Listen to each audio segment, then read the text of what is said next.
Mainit ang pagtanggap ng mga tao kay Alden Richards nang rumampa siya sa Body of Work, The Bench Show na ginanap sa Mall of Asia Arena, Pasay City, noong ika-21 ng Marso taong 2025.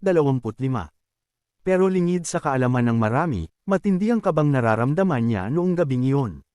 Malala po kasi first fashion show ko po yun, sabi ni Alden nang itanong sa kanya ng cabinet files ang pakiramdam niya nang maghubad siya ng suot na pang-itaas sa malawak na entablado ng Mall of Asia Arena. After 8 years, ako po yung ginawang opening. First, thankful po ako kay Sir Ben Chan and the team for the opportunity.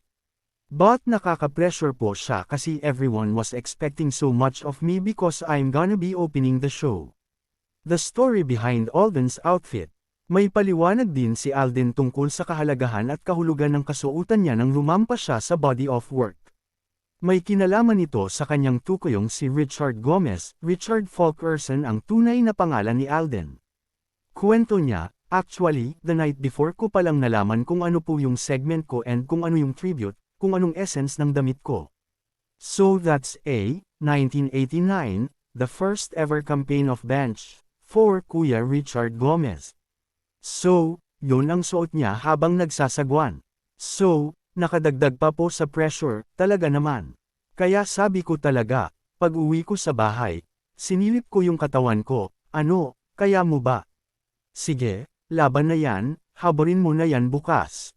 Ang tinutukoy ni Alden ay ang kauna-unahang TV commercial ng Bench noong 1989. Tampok dito si Richard, na nakasuot ng puting sando, habang nagsasagwan ng bangka. Pinamagatan itong scholar na tumutukoy sa taong may hawak ng oars o sagwan ng bangka. Alden promises less clothes in next Bench fashion show. Grabe ang reaksyon ng mga tao sa pagrampa ni Alden, pero grabe rin daw ang nararamdaman niya ng mga sandaling iyon. Grabe rin po yung excitement ko kasi for some reason, paggising ko sa umaga, ang lakas ng kabog ng dibdib ko. Tapos very excited akong pumunta sa venue to rehearse. Sabi ko, let's go. This is my first fashion show. Let's go. Nag-gym pa ako. Sabi ko, coach, kita tayo mamaya doon ha. Tapos nagpagupit ako so medyo palong-palo po talaga ako noong araw na yun. But the experience was surreal.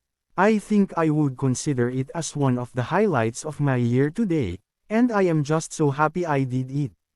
Tinanong si Alden kung ano ang susunod niyang ipapakita sa fashion show ng clothing company na kanyang iniendorso. Siyempre, yung next hindi na ganoon kalaki yung saplot. Hindi naman pwedeng naghubad ka na tapos susunod hindi ka maghuhubad. Sa susunod naman, sapatos naman ang mawawala para every year may matatanggal. Natatawang sabi ni Alden nang makaharap at makausap siya ng entertainment press sa contract signing ng pakikipagsanib puwersa sa Viva Group of Companies ng kanyang events at production company, ang Myriad Entertainment Corporation.